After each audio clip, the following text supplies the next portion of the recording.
Chapter 4, Earning a Friend and Their Business. In this chapter, we're going to be learning how to earn people's friendship and turn that into a super profitable and rewarding relationship in the process. So let's get started. People buy from people they trust, and while it's not likely you'll ever build a one-on-one personal relationship with every client or prospect, you'll not see constant and steady sales growth until you manage to create a relationship of trust with your prospects and customers.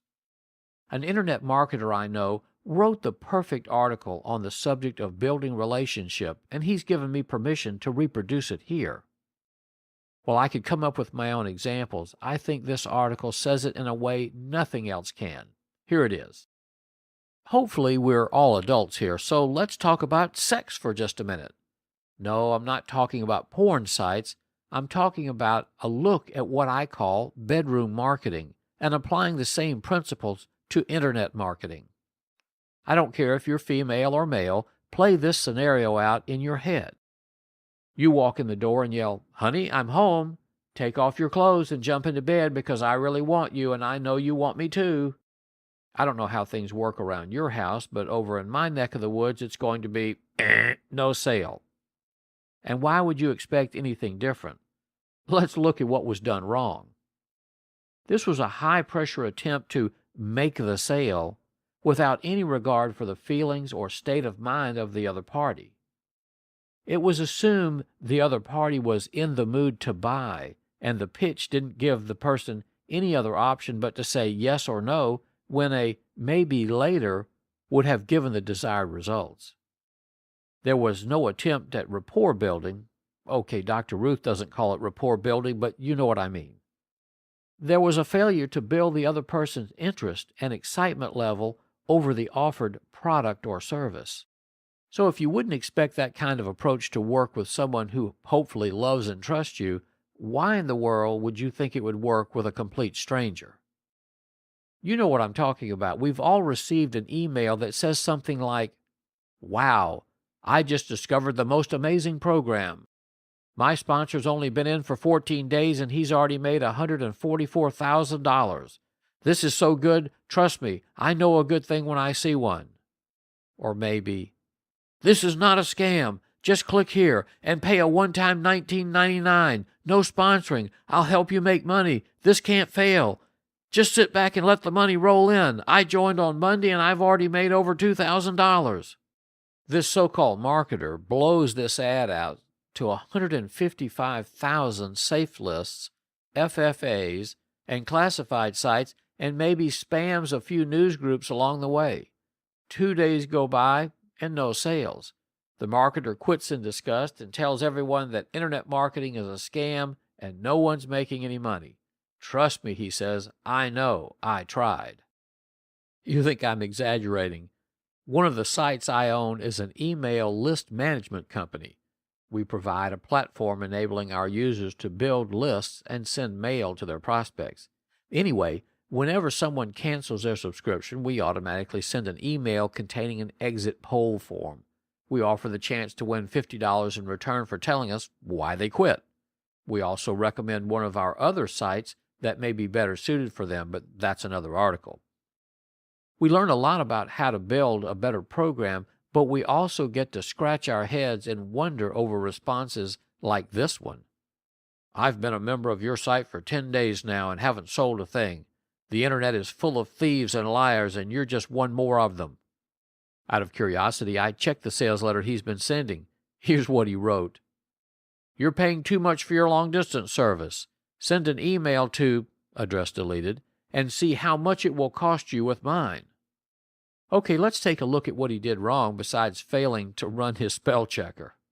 First, he made a high-pressure attempt to make the sale without any regard for the feelings or state of mind of the other party. Not only was it high pressure, but it held his offer out in a negative fashion when he said, "Send an email to," deleted, "and see how much it will cost you with mine." Sheesh, at least he could have said how little it will cost you.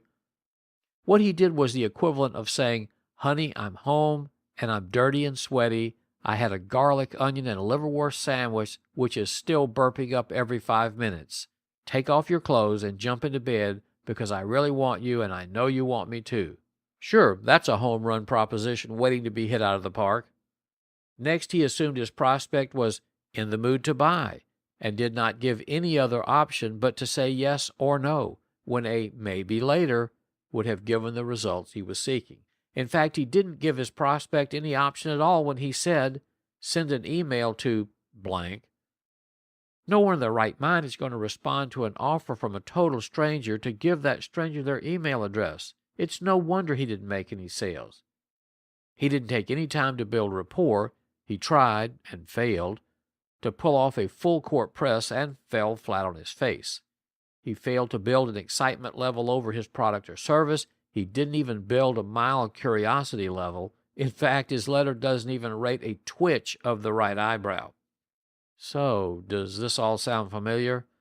I wonder what would happen if he tried that on his spouse when he arrived home from work. I see so many people fail in their attempts to advertise their product or services. A lot of them tell the same story as in the example above. Keep this in mind. Even though the internet offers an instant medium for reaching people all around the world, the basic laws of sales have not changed. In order to close the deal, you've got to follow these steps. Eliminate any high pressure to make the sale. Stop using hype, and for Pete's sake, use the exclamation point sparingly. Not only are educated prospects more likely to buy, but they're also more likely to refer others to your site, and they are more likely to respond to future offers you make to them. Give the customer an option by saying maybe later. Some truly interested prospects just won't be able to buy right now for a variety of legitimate reasons. Make sure you offer them the opportunity to join your e-zine or newsletter or sign up for an autoresponder series. Do something that gives you the opportunity to stay in front of that customer until he or she is ready to say yes. Go slowly and get your prospect in the mood to buy. Don't rush in there and yell, "Give me your money." Take time to determine the reasons someone will buy your product and weave those reasons into a word picture that elevates the prospect's curiosity and enhances the buying mood. Build a rapport with your prospects. People want to be talked to, not at. Show them you're a friend and an expert in the field by educating them and not selling them. Combine this step with step 2, and you can write as long a sales letter as you need, but not one word longer, without fear of losing the truly interested prospect. Create a level of excitement over your product or service by explaining how it's going to change their life, or save them money, or make them look more attractive, or whatever your USP, your unique selling proposition, may be. What works in the bedroom works in the marketplace. Try it. While my friend may have put an unusual slant on his examples, his message is straight on. Relationship selling is the only type of selling that's going to build long-term, sustainable business models for you. Here are some more useful tips for building trust when you send an email. How to create great relationships through email. Send only relevant information that will help your readers see you as an expert in your field. Create an online persona that sets you apart as a live person and not just some plastic corporate face. Provide anecdotes, tell people what's going on in your life from time to time, and give them other ways to come to know you, not just your company. Don't constantly throw sales pitches. Some of your emails should simply be interesting and timely. Create free offers that are relevant to your products or services and give them away with no strings attached. Always be truthful. No hype allowed. Never recommend someone else's product or service unless you have used it yourself and find it to be all the manufacturer or service provider claims it is. Respect your readers' time. Keep your messages short yet punchy. Don't expect to build a relationship overnight. It's a time-consuming process that will pay off well once it begins to happen. If you think you don't have the time, think again. The fact is, the exact amount of time it takes to build a relationship is going to pass, whether you take the steps to do it or not. The only difference is going to be how profitable your business is at the end of that time. It's all up to you. If you've followed all the tips so far, we're going to teach you how you can increase the response and profits of your email messages quickly and easily.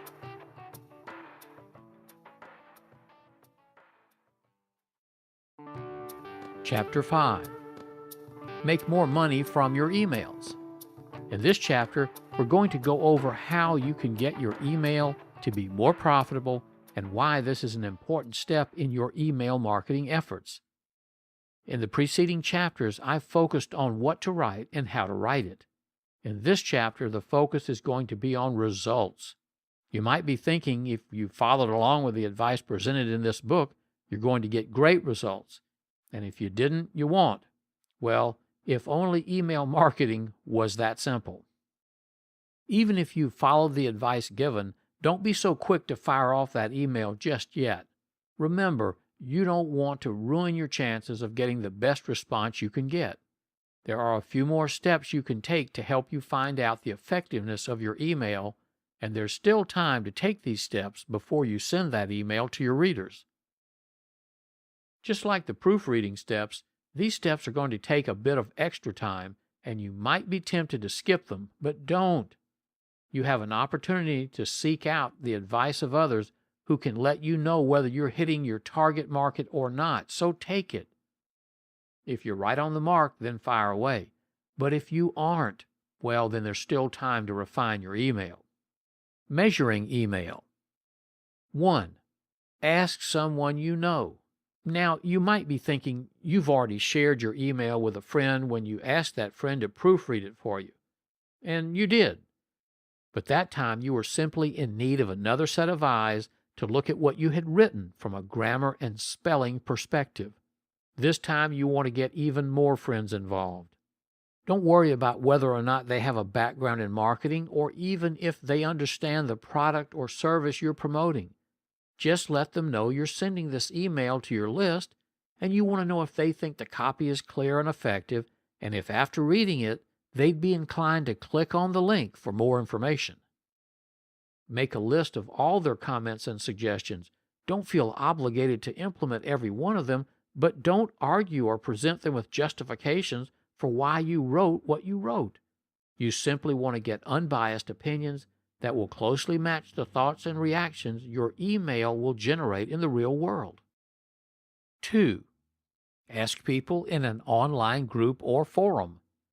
In a sense, this is similar to what you did above, only now you'll be presenting your email before the eyes of people who are interested in or who may be directly involved in the field of online marketing. Forums and discussion groups are online places where people with similar interests tend to congregate. They bounce ideas off one another and talk to each other about the newest developments in whatever field the forum specializes in. Group members often pass back and forth links to interesting sites and blogs, and generally just chat about the subject in which they all share an interest. There usually isn't any cost to join discussion groups and forums, so go ahead and create accounts at several sites and just look around.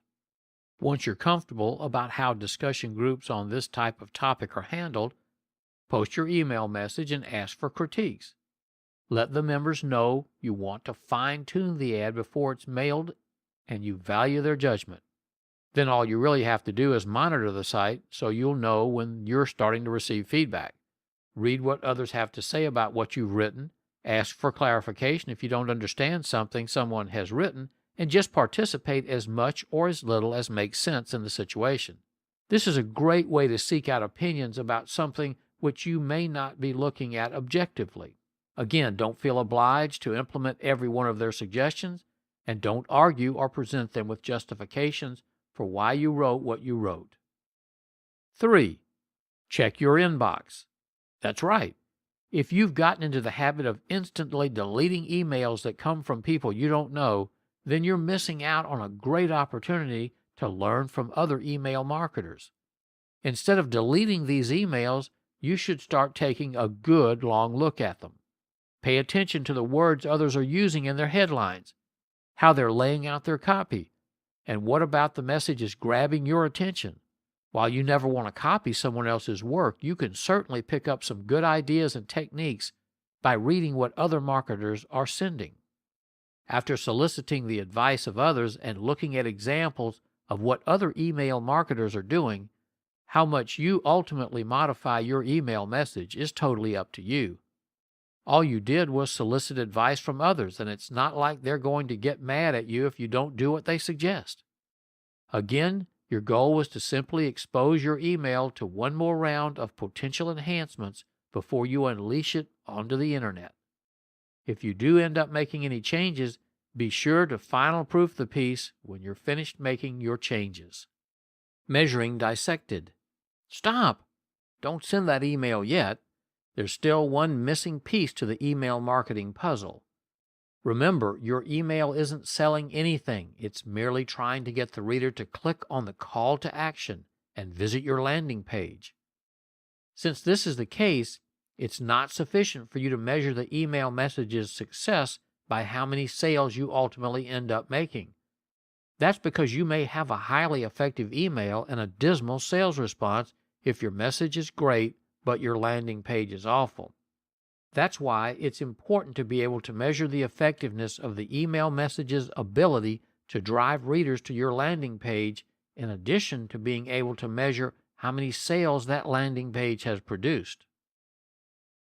There are 5 different metrics involved in measuring email effectiveness. You may not have a system in place to measure all 5 of them, but you should be able to measure more than one in order to determine how well your email ad is performing. 5 metrics to watch. 1. The rate of delivery. Spam filters, whitelists, ISP inbound email rules, and other conditions that are beyond your control can totally affect actual delivery of your email message. That's why it's important for you to be able to track bounce rates every time you conduct a mailing. Your web server management console should provide access to your email logs as well as log reading tools. If your panel does not, ask if your ISP can give you access. If that is not possible, you may want to find an ISP that is more supportive of your business. Statistics indicate as much as 20% of all email never reaches the intended recipient because of technical roadblocks. You can reduce that undeliverable rate by following these tips. Getting your mail through. Ask your list members to add your from address to their spam management system's whitelist. Always send your email from that same address every time. Perform regular list hygiene by examining your bounced mail log and removing bad addresses. Some ISPs have software that will automatically block anyone who sends too many undeliverable email messages to their mail server. Removing bounced names reduces your visibility amongst these ISPs. Investigate and immediately respond to all spam complaints. You want to avoid ending up on known spammers' block lists, and responding to any spam complaint in a timely and professional manner is the best way to do that. 2. Get your email opened. If you're sending HTML-based email, measuring opening rates is easy. Instead of embedding your logo or other images in your email, create image tags that load the image from your server. Then whenever someone opens an email message from you, the text and other non-graphical data will load immediately while the images are being requested from your server. Each request for an image will be recorded in your server logs. You can simply use your server logs reporting tools to see how many times a particular image was requested. Again, if you do not have access to your logs, you should find a more sympathetic ISP. Here are some tips for making your open rate tracking even more accurate. Image tracking. Create a unique image for every campaign. That way you won't get confused when you examine your results.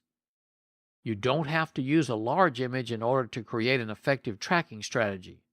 Many marketers create a 1 pixel by 1 pixel GIF that is either transparent or set to the same color as the HTML background cover. Don't do that. It's a flag for spam filters.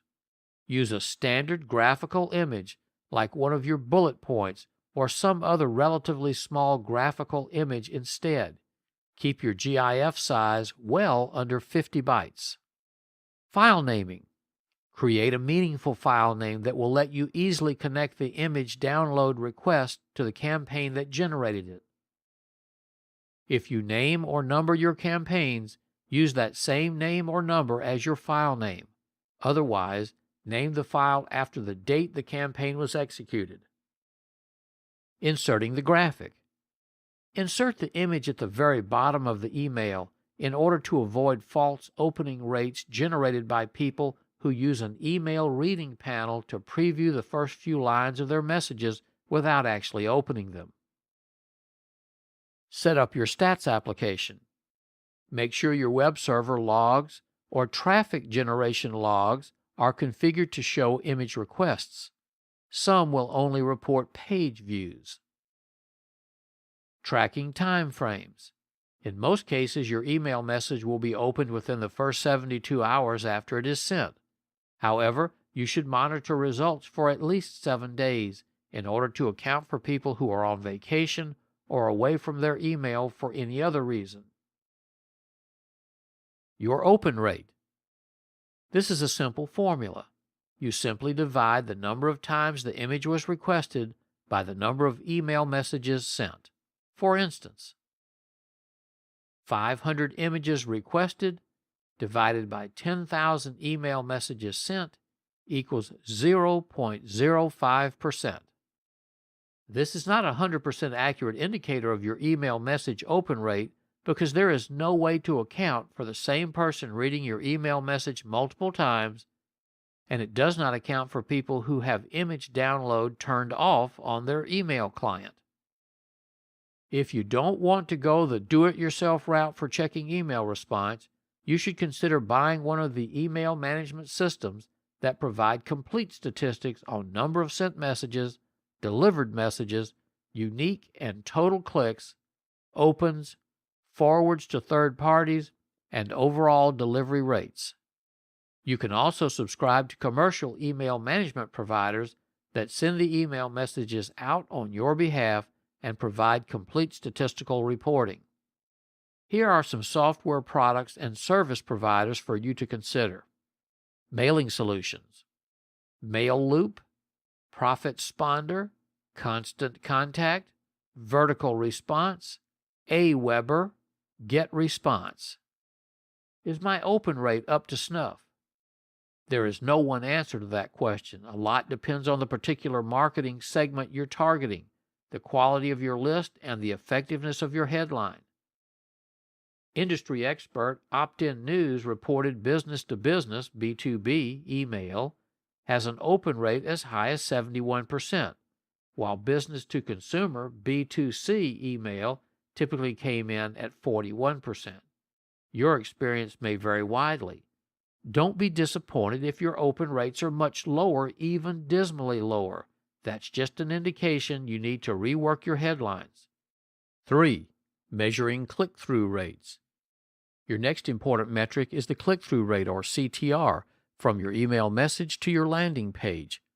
A good target to try to hit is 12% or better. You should be aware a 2% CTR is considered to be low and 6% is considered to be average. The best way to hit these figures is to make sure your email message is targeted and relevant to your intended audience. Make sure your email message is focused on getting the reader to the landing page and not focused on actually making the sale. The most effective way to track CTR is to put special coded HTML links in your email message that passes an identification string along with the URL when someone clicks. Then you can either install click tracking software on your website, have your programmer incorporate click tracking into your existing site, or examine your weblog to see how many instances of that special string appear in your server stats. Here's an example of a specially formatted link: http://www.mysite.com $campaign equals ABC. Your tracking server or logs will show the number of times the variable campaign contained the value of ABC. Use naming strategies just like the image naming strategies to use to track your open rates. Here is the formula for calculating CTR. Number of clicks divided by number of email messages read. The number of email messages read comes from your open rate calculation. For example, 1,000 clicks divided by 10,000 messages read equals 10%. A low CTR indicates work needs to be done on rewriting the body of your email message. 4. The rate of unsubscription. Your unsubscribe rate is an important metric because it reflects the overall customer dissatisfaction rate. A high unsubscribe rate usually indicates your readers are not interested in your offers. This usually means you have failed to properly analyze your readership's needs. Calculating your unsubscribe rate is as simple as dividing the number of unsubscribe requests by the open rate. For example, 100 unsubscribe rates divided by 10,000 email messages opened equals 0.01%. Keeping a handle on all these metrics enables you to continually improve your response and your resulting sales. Staying clean of spam. You will stand a much better chance of getting your email message past the spam software gatekeepers if you follow the guidelines below. Mail headers that are accurate. Never use false from addresses. Make sure your email accurately reflects your actual email server name, and always use the recipient's subscriber name in the to field. Mail sent to subscribers or other fictitious names is almost guaranteed to get tagged as spam. Make sure your domain and mail server are consistent. Some spam software will check for the from and return to address leads to a mail server IP address that can actually be reached. Don't relay your mail through multiple servers, even if you have permission. Use SPF. Sender Policy Framework. SPF is an additional level of protection that prohibits spammers from sending email through your server and making it look like you sent it. By blocking out this type of threat, you lower your chances of ending up on a spam blacklist for offenses you did not commit. Ask your ISP if SPF is available and how to implement it. Email formatting. Make sure you create technically sound HTML code that uses the proper MIME types and tags.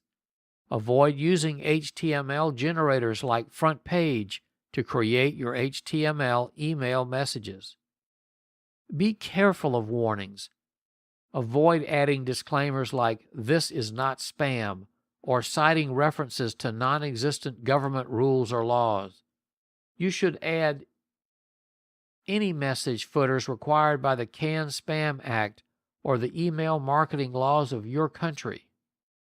You should add any message footers required by the CAN-SPAM Act or the email marketing laws of your country. Use normal sentences and layouts. Don't use excessive spacing between sentences and avoid overuse of capitalization or punctuation, especially the exclamation point. Don't try to be tricky with spelling. Tricks like writing F.R.E.E won't fool the latest generation of spam software. Neither will the use of alternate characters or other gimmicks like L && K for look at this. Invisible text is a no-no. Make sure the color of your text is different than the color of your background. Trying to hide words by making them the same color will get your message flagged as spam. Never use invisible graphics. If you are adding a graphic image to track your open rate, make sure you don't create an invisible or transparent one. These are seen as mail bugs by spam checkers. Use a small image to replace a bullet point or some other normal graphic image. Keep the file size below 50K. Idea: if you're using HTML emails, don't use invisible web bugs to track your emails. If you must track your emails and whether they're read, use visible graphics as part of your email, not invisible graphics. Offer plain text in addition to HTML. Always include a plain text message inside your HTML message for the benefit of those who cannot receive HTML emails, as well as for the spam checker to parse. Try to use the text message as close to the wording of the HTML portion as possible. The more unlike each other the messages are, the more likely it is to be flagged as spam. Be careful of the tools you use. Don't use bulk mail software that spammers use. This particularly includes any software that claims to have stealth mailing capabilities. If you're using HTML emails, include a text part in the email as well for recipients and anti-spam checkers, and keep text as close to HTML copy as possible. The closer they're related, the less likely your email will be seen as spam. Spam Assassins, one of the most frequently used anti-spam software programs, has published this list of spam sins to look for.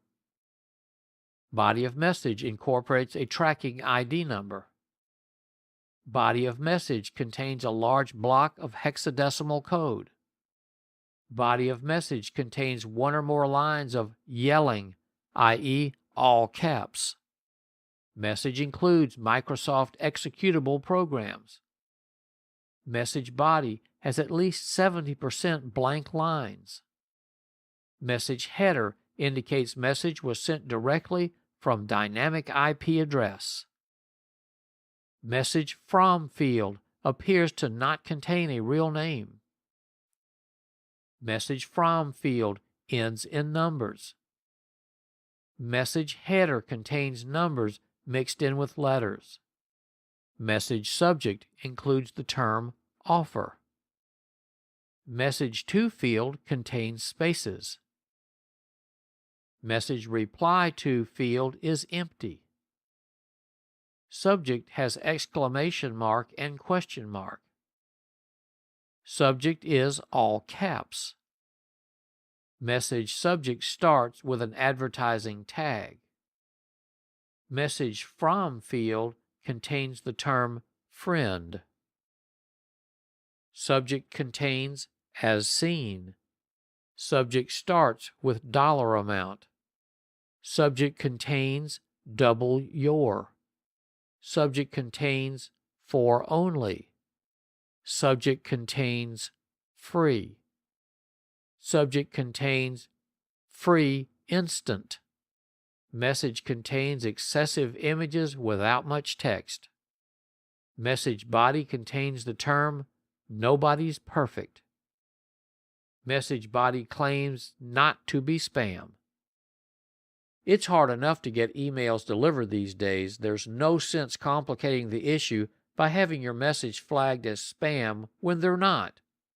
The next chapter is jam-packed with resources, tools, and information suggestions you can use to take your follow-up and email marketing efforts to the next level.